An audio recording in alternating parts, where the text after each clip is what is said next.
Good નમસ્તે વિદ્યાર્થી મિત્રો. ધોરણ 8 વિષય વિજ્ઞાન વિષયાંક હવા અને પાણીનું પ્રદૂષણ ભાગ 2 તાજમહલ કેસ સ્ટડી. જો આપણે તાજમહલની વાત કરીએ, છેલ્લા 2 દાયકાથી ભારતનું પ્રવાસનું મુખ્ય આકર્ષિત એવા ખૂબ જ પ્રખ્યાત આગ્રામાં આવેલ તાજમહલ ચિંતાનો વિષય બન્યું છે. નિષ્ણાતોને ચેતવણી આપી છે કે હવામાં રહેલા પ્રદૂષકો તેના સફેદ આરસની ચમક ઝાંખી કરી રહ્યા છે.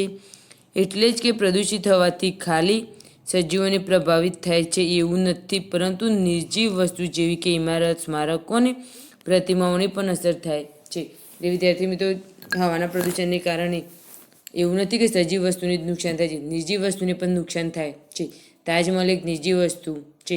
એના પ્રદૂષણોને કારણે તાજમહલને પણ શું થાય છે? આરસ પથ્થરને નુકસાન પહોંચે છે. આગ્રા એની આજુબાજુમાં ઘણી બધી એવી ફેક્ટરીઓ આવેલી છે. આગ્રાની તેની આસપાસ આવેલા ઉદ્યોગો જેવા કે રબર પ્રોસેસિંગ, વાહન ઉદ્યોગો, રસાયણ અને ખાસ કરીને Mathura oil refinery sulphur dioxide અને નાઇટ્રોજન ડાયોક્સાઇડ ઉત્પન્ન કરવા માટે પણ જવાબદાર છે. વાતાવરણમાં રહેલી પાણીની હવા સાથે આ વાયુઓ પ્રક્રિયા કરીને સલ્ફ્યુરિક એસિડ અને નાઇટ્રિક એસિડ બનાવે છે. આ એસિડે વરસાદ સાથે નીચે પડીને વરસાદની એસિડિક બનાવે છે, જેને એસિડ વર્ષા કહે છે. એસિડ વર્ષા યાદ રાખજો. જે વાતાવરણમાં રહેલું સલ્ફ્યુરિક અને નાઇટ્રિક એસિડ બનાવે છે, જે એસિડની સાથે વરસાદની સાથે શું કહે છે? નીચે એસિડિક પડે છે, જેને આપણે એસિડ વર્ષા કહીશું. એસિડ વર્ષાને લીધે સ્મારકોની આરસ ખવાઈ જાય છે. આ ઘટનાને આરસનું કેન્સર પણ કહે છે. નિલંબિત કણો જેવા કે મથુરા ઓઇલ રિફાઇનરી દ્વારા ઉત્સર્જિત થયેલા સૂક્ષ્મ કણો આ આરસના પીરા પાડવામાં ફાળો આપે છે. તાજને બચાવવા બહુ વિવિધ પગલાં સુપ્રીમ કોર્ટે લીધા છે, જેનો ઉદ્યોગ સ્વચ્છ બર્તન જેવા કે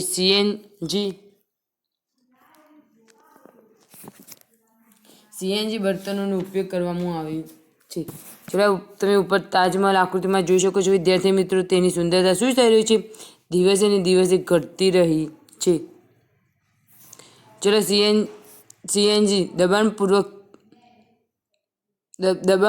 દબાણયુક્ત કુદરતી વાયુ અને એલપીજી પ્રવાહીકૃત પેટ્રોલિયમ વાયુનો ઉપયોગ કરવાનો આદેશ આપ્યો છે, પરંતુ વાહનોના વ્યવહાર પર સીમા રહિત પેટ્રોલ વાપરવાની સલાહ આપવામાં આવી છે. તમારા વડીલો સાથે ચર્ચા કરીને જાણો કે 20 થી 30 વર્ષ પહેલાં તાજમહલની હાલત વિશે તેમનું શું કહેવું છે. તમારી ચિત્રપોથીમાં તાજમહલનું ચિત્ર મેળવીને લગાવી શકો છો. તમારા ઘરે કોઈ મોટા દાદા એમને તમે પૂછી શકો કે 20 વર્ષ પછી તાજમહલની હાલત શું થશે. ગ્રીન હાઉસ અસર. તમે જાણો છો કે સૂર્યના કિરણો પૃથ્વીની સપાટી પર ગરમ કરીને પૃથ્વી પર આપાત થતા વિકિરણો જેટલા કે હિસ્સો તેના દ્વારા શોષાઈ જાય છે, જ્યારે કેટલો જ અવકાશમાં પાછો પરાવર્તિત થાય છે. પરાવર્તિત થયેલો કિરણો જેટલો જ ભાગ વાતાવરણ દ્વારા રોકાય છે. તે રોકાયેલા કિરણો ફરીથી પૃથ્વીને ગરમ કરીને, જો તે નર્સરી કે અન્ય કોઈ સ્થળે ગ્રીન હાઉસ જોયું હોય ત્યાં યાદ કરો, તે એવા સંરચના હોય છે કે જ્યાં સૂર્યની ગરમી અંદર આવી શકે નહીં, પણ બહાર પણ જઈ શકતી નથી. અંદર રહેલી ગરમી ગ્રીન હાઉસને ગરમ કરે છે. પૃથ્વીના વાતાવરણ દ્વારા વિકિરણ રોકવાની આ બાબત પર કંઈ આના જેવી જ છે, એટલા જ માટે તેને ગ્રીન હાઉસ અસર કહે છે. વિદ્યાર્થી મિત્રો, તમે ગ્રીન હાઉસ અસર જોઈ હશે. એ ખેતરમાં કરવામાં આવી છે, અને એના અંદર શું થશે? સૂર્યનો તડકો પણ અંદર જઈ શકશે ને એને બહાર પણ આવી શકશે. આ પ્રક્રિયા દરમિયાન વગર પૃથ્વી પર જીવન શક્ય નહોતું, પણ હવે જીવન પણ જોખમમાં મુકાઈ રહ્યું છે. હવામાં વધારે પડતો CO2 આ અસરને માટે જવાબદાર વાયુમાંનો એક છે. આ અસર માટે કયો વધારાનો વાયુ જવાબદાર છે? CO2 વાયુ જવાબદાર છે.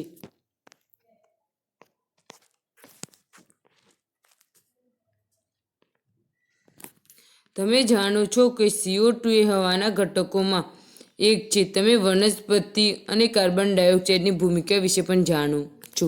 જો હવામાં CO2નું પ્રમાણ ખૂબ જ વધી જાય તો પ્રદૂષક તરીકે કાર્ય કરે છે. શું પહેલીના મનમાં પણ પ્રશ્નોના ઉત્તર શોધવાનું મદદ કરશો? એક બાજુ માનવ પૃથ્વી પર CO2નું સતત મુક્ત થાય છે, બીજી બાજુ અન્ય વિસ્તારમાં વન્ય વિસ્તાર ઘટી રહ્યો છે. વનસ્પતિ પ્રકાશ સંશ્લેષણ અને વાતાવરણમાં CO2 વાપરે છે અને તે જ રીતે હવામાં CO2નું પ્રમાણ ઘટાડે છે. વન નાબૂદીને લીધે હવામાં CO2નું પ્રમાણ વધે છે, કારણ કે જે વનસ્પતિમાં CO2નો વપરાશ કરે છે તેની સંખ્યા ઘટી ગઈ છે. આમ માનવ પૃથ્વી વાતાવરણમાં CO2ના જથ્થાને જમા કરવામાં ફાળો આપે છે. CO2 ગરમી રોકે છે અને તેને અવકાશમાં જતી રહેવા દેતા નથી. ફળ સ્વરૂપે પૃથ્વીના સરેરાશ તાપમાનને લીધે વધારો થાય છે. તેને ગ્લોબલ વોર્મિંગ કહે છે. બીજા વાયુઓ જેવા કે મિથેન, નાઇટ્રિક ઓક્સાઇડ એ પાણીની વરાળમાં અસરનો ફાળો આપે છે. CO2 જેમ તેને ગ્રીન હાઉસ વાયુ પણ કહે છે. CO2ની જેમ એને ગ્રીન હાઉસ વાયુ પણ આપણે કહી શકીએ. ચલો નીચે આપે છે ગંભીર ખતરો, એ આપણે જોઈએ. ગ્લોબલ વોર્મિંગને લીધે દરમિયાન સપાટીને નાટકીય ઢબે વધારો જોવા મળી શકે તેમ છે. ઘણા પ્રદેશોને કિનારી વિસ્તારના અગાઉથી પૂર્વગ્રસ્ત ગ્લોબલ વોર્મિંગને લીધે વરસાદ પડવાની પદ્ધતિ, ખેડૂત, જંગલો, વનસ્પતિ અને પ્રાણીઓના વિસ્તારની શ્રેણીમાં અસર ઊભી થઈ શકે છે.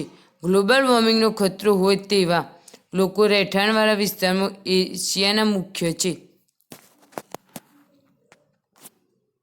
તાજમહેલના આબોહવાના પરિવર્તનના અહેવાલ મુજબ આપણે ગ્રીનહાઉસ વાયુઓના આ વર્તમાન સ્તરને જાળવી રાખવા ખૂબ જ ઓછો સમય આપેલ છે.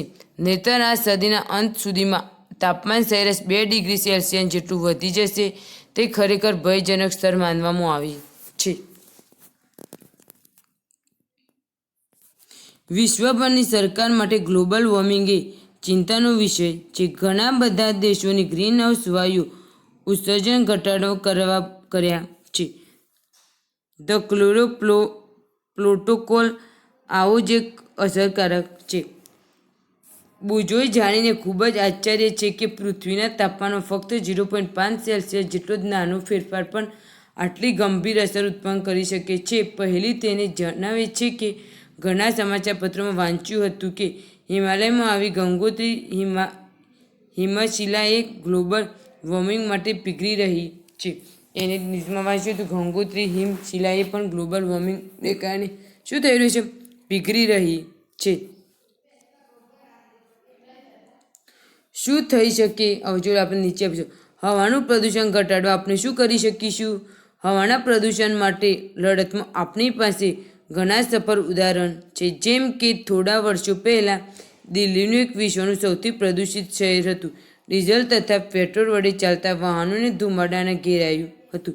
દિલ્હીમાં શું હતું? સૌથી વધારે પેટ્રોલ એ હવાનું પ્રદૂષણ હતું.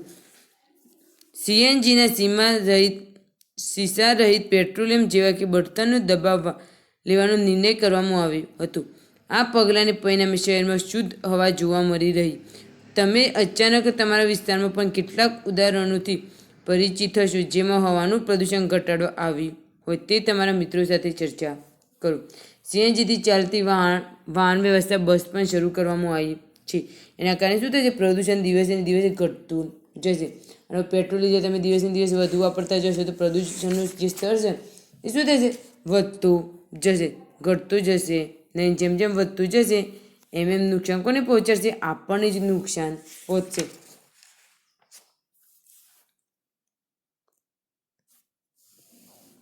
શું તમે ફટાકડાની મનાઈ વિશે અભિયાન સાંભળ્યા હશે? કેમ ફટાકડાની મનાઈ કરવામાં આવતી હતી? એના કારણે પ્રદૂષણનું સ્તર દિવસે ને દિવસે વધતું જતું હતું. સરકારી તથા અન્ય સંસ્થાઓ જુદા જુદા સ્તરે હવાની ગુણવત્તા ચકાસણી નિયમિત રીતે કરે છે. અડોશ પડોશના મિત્રો માટે તમે માહિતીથી આપણે કરીએ છીએ કે જાગૃતિ પણ પેદા કરી શકીએ છીએ. આપણી ઉર્જાની જરૂરિયાત માટે અશ્મિ બળતણને બદલે અન્ય પ્રકારના વૈકલ્પિક બળતણો વાપરવાની જરૂરિયાત ઊભી થઈ શકે છે. તે સૌર ઉર્જા, જળ વિદ્યુત અને પવન ઉર્જા પણ હોઈ શકે છે.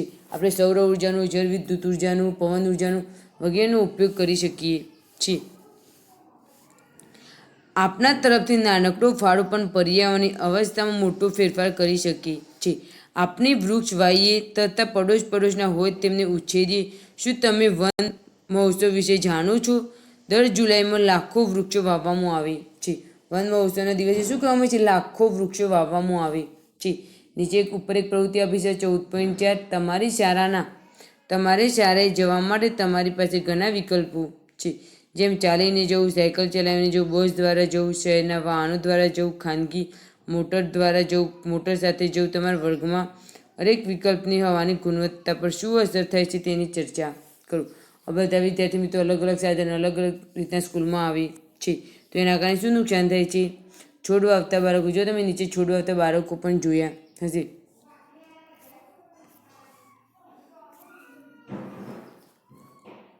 ચલો બુજો અને પહેલી એકવાર તેના વિસ્તારમાં જઈ ચડે જ્યાં કેટલાક લોકો સૂકા પાંદડાને બાળી રહ્યા હતા. લાખો વિસ્તારોમાં ધુમાડો ફેલાવો હોવાથી તેમને ઉધરસ આવવા લાગી. પહેલીને વિચાર્યું કે તેમના બારવા કરતાં ખાતરના ખાડામાં મૂકવા વધુ યોગ્ય છે. હવે તમે જે વનસ્પતિ છે એના પળનું બારવા કરતાં શું કરવું છે? ખાડો ગોળીને એમાં નાખવા જોઈએ. તો એનાથી શું થશે? એનાથી ખાતર પણ બની શકે છે.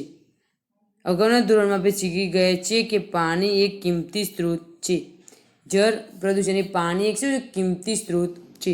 આપણે પાણી જોઈતું હોય તો એવી પ્રવૃત્તિઓની વિચારવાની યાદી કરો. આપણે જોયું છે કે વધતી જતી વસ્તી, ઉદ્યોગો અને ખેત પ્રવૃત્તિઓને લીધે તેનું પ્રમાણ ઘટતું જાય છે. તમે પણ શીખ્યા છો કે આપણે કપડાં ધોવા, નાહવા જેવી પ્રવૃત્તિઓ દ્વારા પાણી લઈ ગંદુ થાય છે.